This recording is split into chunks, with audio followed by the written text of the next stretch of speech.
നമസ്കാരം പ്രിയപ്പെട്ട പ്രേക്ഷകരെ, ഇന്നത്തെ പ്രധാന വാർത്തകളിലേക്ക് ഏവർക്കും സ്വാഗതം. ഇന്ന് ഏപ്രിൽ 5 ശനി. പ്രതിമാസം 500 യൂണിറ്റിന് മുകളിൽ വൈദ്യുതി ഉപയോഗിക്കുന്ന 100 ചതുരശ്ര മീറ്ററെങ്കിലും പുരപ്പുറമുള്ള വീടുകളിൽ സോളാർ പ്ലാന്റ് നിർബന്ധമാക്കാൻ 2025 കരട് വൈദ്യുത നയത്തിൽ ശുപാർശ. കുറഞ്ഞത് 1 കിലോവാട്ട് ശേഷിയുള്ള പ്ലാന്റാണ് സ്ഥാപിക്കേണ്ടത്. ഈ മാസത്തെ ക്ഷേമ പെൻഷൻ വിഷുവിന് മുമ്പ് വിതരണം ചെയ്യും. സാധാരണ ഓരോ മാസവും 25-നാണ് പെൻഷൻ വിതരണം തുടങ്ങുന്നത്. കരിമണൽ കമ്പനിയായ കൊച്ചിൻ മിനറൽസ് ആൻഡ് റൂട്ടൈൽ ലിമിറ്റഡിൽ നിന്ന് ഇല്ലാത്ത സേവനത്തിന് പ്രതിഫലം പറ്റിയെന്നടക്കമുള്ള കേസിൽ സീരിയസ് ഫ്രോഡ് ഇൻവെസ്റ്റിഗേഷൻ ഓഫീസ് മുഖ്യമന്ത്രി പിണറായി വിജയന്റെ മകൾ വീണയ്ക്കെതിരെ രണ്ടാമതൊരു കുറ്റപത്രം കൂടി നൽകും. വീണയുടെ കമ്പനി എക്സാലോജിക് സൊല്യൂഷൻസ് മുഖ്യപ്രതി സ്ഥാനത്ത് വരുന്ന ഈ കുറ്റപത്രം SFIO കേസുകൾ പരിഗണിക്കുന്ന ബംഗളൂരുവിലെ കോടതിയിലാകും നൽകുക. പാർലമെന്റിന്റെ ഇരുസഭകളും പാസാക്കിയ വഖഫ് ഭേദഗതി ബില്ലിന്റെ വ്യവസ്ഥകൾക്കെതിരെ സുപ്രീം കോടതിയെ ഉടൻ സമീപിക്കുമെന്ന് കോൺഗ്രസ് വ്യക്തമാക്കി. മാലിന്യമുക്ത നവകേരളം പ്രചരണ പരിപാടിയുടെ ഭാഗമായി മഴക്കാല പൂർവ്വ ശുചീകരണം നേരത്തെയാക്കിയെങ്കിലും ജില്ലയിലും തിരുവനന്തപുരത്തും കോർപ്പറേഷൻ ഉൾപ്പെടെ പല നഗരസഭകളിലും നടന്നിട്ടില്ല. എന്നാൽ വേനൽ മഴ വന്നതോടെ പലയിടത്തും വെള്ളക്കെട്ടും മാലിന്യങ്ങളും കാരണം വൃത്തിഹീനമായി. പകർച്ചവ്യാധി ഭീഷണിയുമുണ്ട്. അടുക്കള മാലിന്യ സംസ്കരണത്തിനുള്ള കിച്ചൺ ബിന്നുകളുടെ വിതരണ ചുമതല കോർപ്പറേഷൻ നൽകിയത് ശുചിത്വ മിഷന്റെ അംഗീകൃത സർവീസ് പ്രൊവൈഡർ പട്ടികയിൽ ഇല്ലാത്ത കമ്പനിക്കാണെന്ന് തദ്ദേശ വിജിലൻസ് റിപ്പോർട്ട്. ടെൻഡർ ക്ഷണിക്കാതെ കമ്പനിയുമായി നേരിട്ട് കരാറിൽ ഏർപ്പെട്ടത് കാരണം കോർപ്പറേഷന് നഷ്ടമുണ്ടായെന്നും റിപ്പോർട്ടിലുണ്ട്. ലോകത്തിലെ ഏറ്റവും വലിയ കണ്ടെയ്നർ വാഹക കപ്പലുകളിലൊന്നായ MSC തുർക്കി തിങ്കളാഴ്ച വിഴിഞ്ഞം പുറംകടലിലെത്തും. അടുത്ത ദിവസം രാവിലെ രാജ്യാന്തര തുറമുഖ ബർത്തിലേക്ക് അണയും. ദക്ഷിണേഷ്യയിലെ ഒരു തുറമുഖത്ത് ഈ ഭീമൻ കപ്പൽ ആദ്യമായിട്ടാണ് എത്തുന്നത്. പ്രമുഖ വ്യവസായിയും എമ്പുരാൻ സിനിമയുടെ സഹനിർമ്മാതാവുമായ ഗോകുലം ഗോപാലന്റെ ഓഫീസുകളിൽ എൻഫോഴ്സ്മെന്റ് ഡയറക്ടറേറ്റിന്റെ റെയ്ഡ്. സംസ്ഥാനത്ത് വിവിധ ജില്ലകളിൽ ഇന്നലെ ശക്തമായ മഴ ലഭിച്ചു. നാളെ വരെ സംസ്ഥാനത്ത് ഒറ്റപ്പെട്ട ശക്തമായ മഴ തുടരും. 40 മുതൽ 50 കിലോമീറ്റർ വരെ കാറ്റിന് സാധ്യത. 50 ലിറ്ററിൽ കൂടുതൽ പെട്രോളും ഡീസലും മറ്റു സംസ്ഥാനങ്ങളിൽ നിന്നും കേരളത്തിലെത്തിക്കണമെങ്കിൽ ഇനി പെർമിറ്റ് വേണം. ഇത് സംബന്ധിച്ച വിജ്ഞാപനം GST വകുപ്പ് പുറത്തിറക്കി.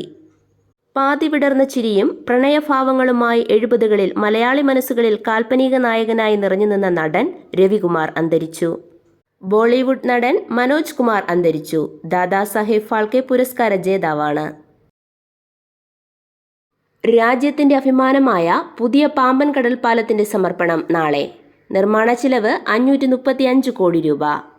ഇന്ത്യയുടെ എഞ്ചിനീയറിംഗ് വിസ്മയമായി വിശേഷിപ്പിക്കപ്പെടുന്ന പുതിയ പാമ്പൻ പാലം രാമേശ്വരത്ത് നാളെ ഉച്ചയ്ക്ക് 12:45 പ്രധാനമന്ത്രി നരേന്ദ്രമോദി രാജ്യത്തിന് സമർപ്പിക്കും.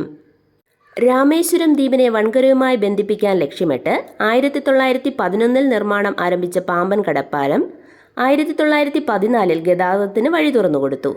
1964 ചുഴലിക്കാറ്റിൽ പാമ്പൻ ധനുഷ്കോടി പാസഞ്ചർ ട്രെയിനിന്റെ 6 കോച്ചുകൾ ഒഴുകിപ്പോയതിലൂടെ 126 ജീവനുകളാണ് പൊലിഞ്ഞത്. തുടർന്ന് മെട്രോമാൻ ശ്രീധരന്റെ നേതൃത്വത്തിൽ 2 മാസത്തിനുള്ളിൽ പാലം പുതുക്കിപ്പണിതു.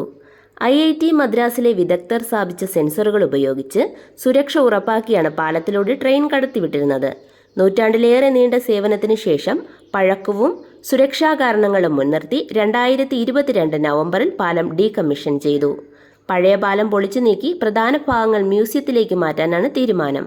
റെയിൽവേ പാലത്തിന് സമാന്തരമായ മധുര ധനുഷ്കോടി ദേശീയപാതയിലുള്ള അണ്ണൈ ഇന്ദിരാഗാന്ധി പാലം 1988 ഒക്ടോബർ 2 അന്നത്തെ പ്രധാനമന്ത്രി രാജീവ് ഗാന്ധിയാണ് തുറന്നുകൊടുത്തത്.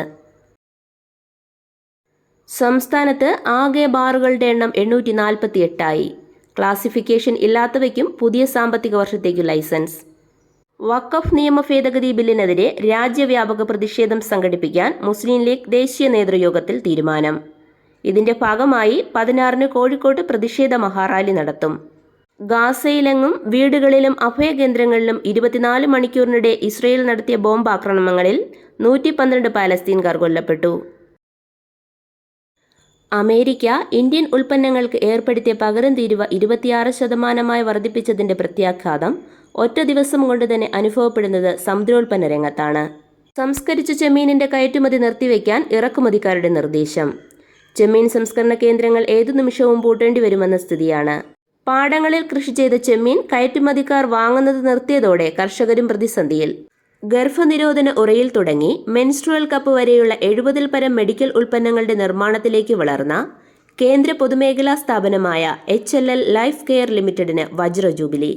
അടുത്ത 5 വർഷത്തിനകം 10,000 കോടി രൂപ വിറ്റുവരവുള്ള നവരത്ന കമ്പനിയാവുമെന്ന ലക്ഷ്യം വെച്ചാണ് HLL 60-ലേക്ക് കടക്കുന്നത്. 1 വർഷം നീണ്ടു നിൽക്കുന്ന വജ്ര ജൂബിലി ആഘോഷ പരിപാടികൾക്ക് ഇന്ന് തുടക്കം. കായികം. IPL മുംബൈക്കെതിരെ ലക്നൌവിന് 12 റൺസ് ജയം. IPLൽ ഇന്ന് രാജസ്ഥാൻ പഞ്ചാബ്. സഞ്ജു സാംസൺ ക്യാപ്റ്റനായി തിരിച്ചെത്തുന്നു. ഇതോടെ ഇന്നത്തെ പ്രധാന വാർത്തകൾ സമാപിക്കുന്നു. നന്ദി, നമസ്കാരം.